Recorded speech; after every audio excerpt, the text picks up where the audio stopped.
Hello everyone, Sumi's প্রবাস ডায়েরির নতুন আরেকটি ব্লগে আপনাদের সবাইকে স্বাগত। আশা করছি আপনারা সবাই খুব ভালো আছেন, আর আমরাও সবাই খুব ভালো আছি। যেদিনের ব্লগটা শেয়ার করছি প্রথম আমার সেদিন বাড়িতে ছিল ভগবান জগন্নাথ আমি দেবের স্নানযাত্রা। কারণ প্রভু তো আমার বাড়িতে এসেছেন, 1 বছর এখনো হয়নি। প্রথমে ভেবেছিলাম যে স্নানযাত্রার দিন ঠাকুরমশাই ডেকে পুজো করব। তারপর ভাবলাম যে স্নানযাত্রাটা নিজেরাই ঘরে যেরমভাবে বলে দিয়েছেন সেরমভাবে আমরা নিজেরাই করে নিয়েছি।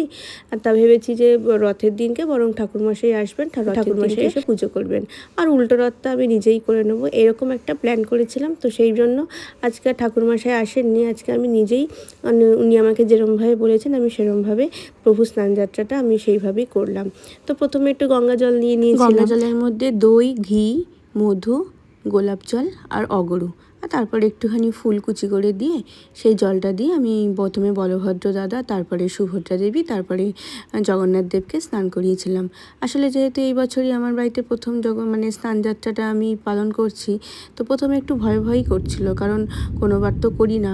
আর পুজো করতে গেলে একটু তো মনে ভয় থাকেই যে সব যেন ঠিকঠাক হয়, যেন কোনো রকম পুজোতে ত্রুটি না থাকে, এটা তো একটা হয়। তবে একটা জিনিস দেখলাম, যদি মন থেকে কোনো কিছু করব বলে ঠিক করি না, সেটা ঠিক ভগবান করিয়ে নেন। আসলে আমরা করব এরম তো কখনোই হয় না, আমরা ভাবি হয়তো আমরা করছি, আসলে সেটা কখনোই নয়। ভগবান চান বলেই আমরা করতে পারি, উনিই করিয়ে নেন আমাদের দিয়ে।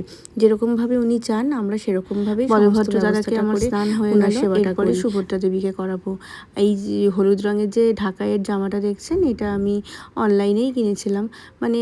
প্রভুকে সাজাবো বলে আমি 2 মাস আগে থেকে প্রভুর অনেকগুলো ড্রেস কিনেছি, 3-4 রকম সেট কিনেছি। আর তাছাড়া শুধু আমি নয়, আমার মা, আমার শাশুড়ি মা, আমার দিদিভাই, আমার ননদ, সবাই একটা করে ড্রেস দিয়েছেন। ওনাকে সাজাতে আমার এত ভালো লাগে, সত্যি কথা বলতে কি, যখনই আমি সাজাই প্রতিটা রূপেই যেন ওনাকে নতুনভাবে আমি দেখতে পাই। একই ড্রেস যদি বারবারও সাজাই, রিপিট করি, তাহলেও যেন দুবারে দুরকম দেখতে লাগে।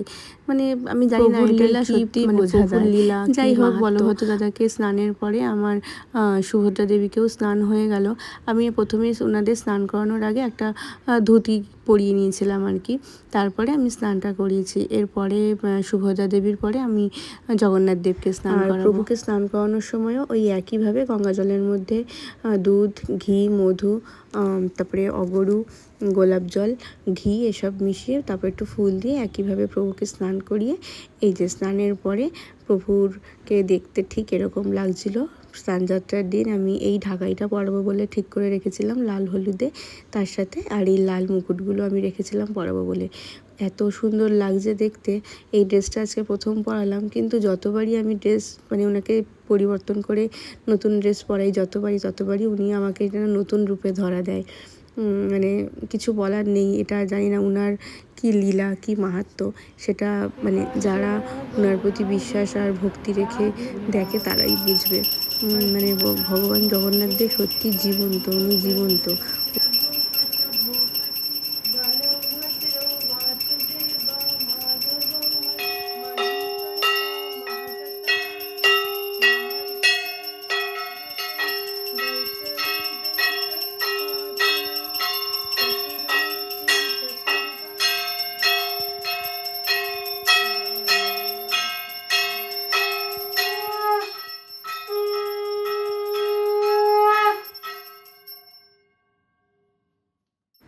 পুজো শেষে আমি রান্নার দিকে চলে এসেছি।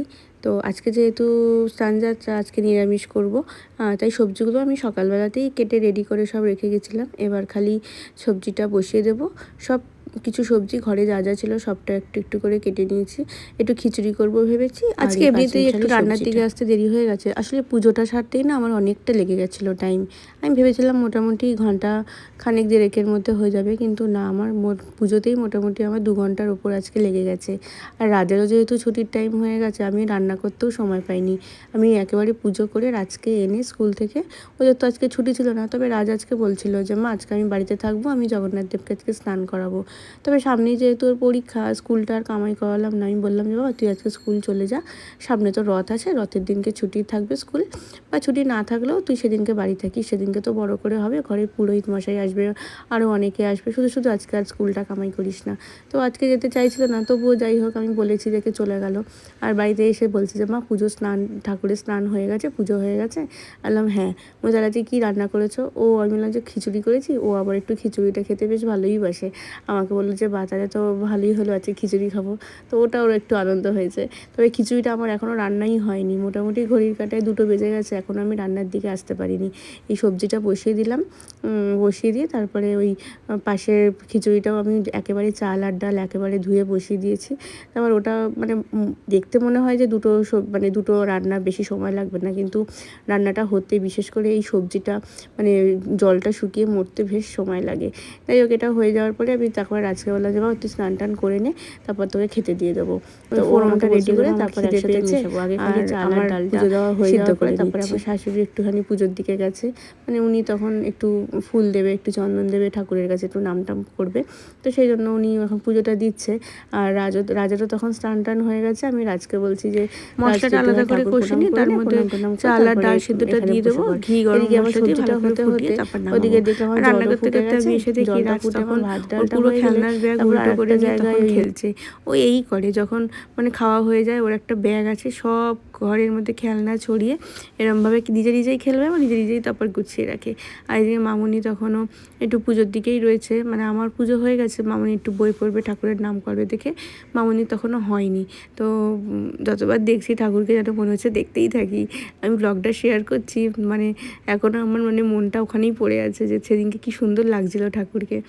আর এই যে রাজ তখনও খেলে যাচ্ছে, আমি তারপর একটুখানি ওই রান্নার দিকেই আবার গেলাম। মোটামুটি এখন রান্না হয়েই এসছে, ও একটুখানি ব্যস্ত হয়ে গেছে খিদে পেয়েছে বলে। আসলে খাওয়ার তো টাইম হয়েই গেছে, তখন 3টের দিকে বাজে, এতটা আমাদের দেরি হয় না খেতে, কিন্তু আজকে একটুখানি দেরি হয়ে গেছে এই পুজোর দিকে যাওয়ার জন্য। রাজের বাবাকেও আজকে বলেছিলাম যে একটু বাড়িতে থাকো, কারণ একটু পুজো টুজো হলে না বাড়ির লোক যদি বাইরে থাকে ভাল লাগে না।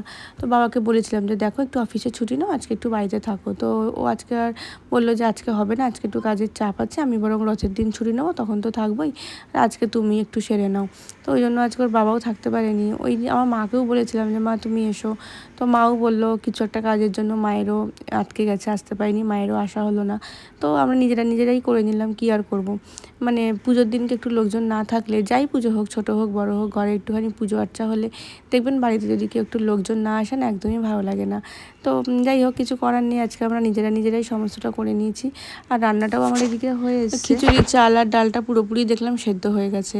তো তারপরে আমি একটুখানি ফ্রিজে দেখলাম টমেটোগুলো আছে, টমেটোগুলো বার করে এবার আদা আর টমেটোটা একটু ভালো করে কষে নেব, তার মধ্যে ওই খিচুড়িটা দিয়ে তারপর নেড়ে চেড়ে নামিয়ে নেব।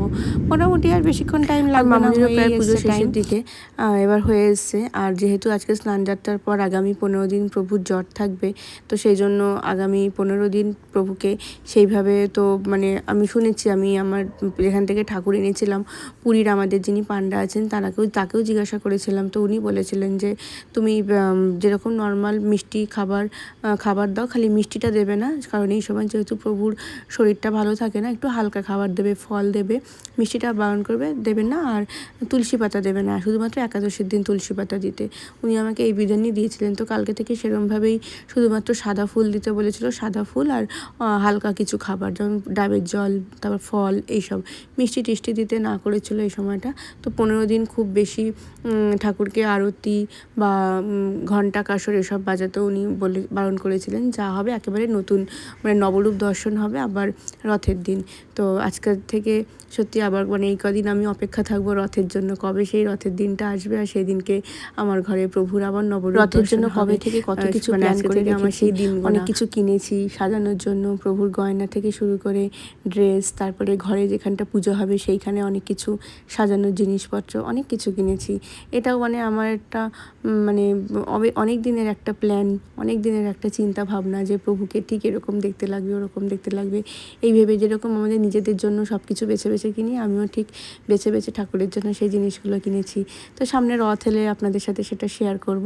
আর এদিকে রান্নাটাও আমার হয়ে গেছে, এবার রাজকে খেতে দিয়ে দেবো আর আমরাও বসে যাব।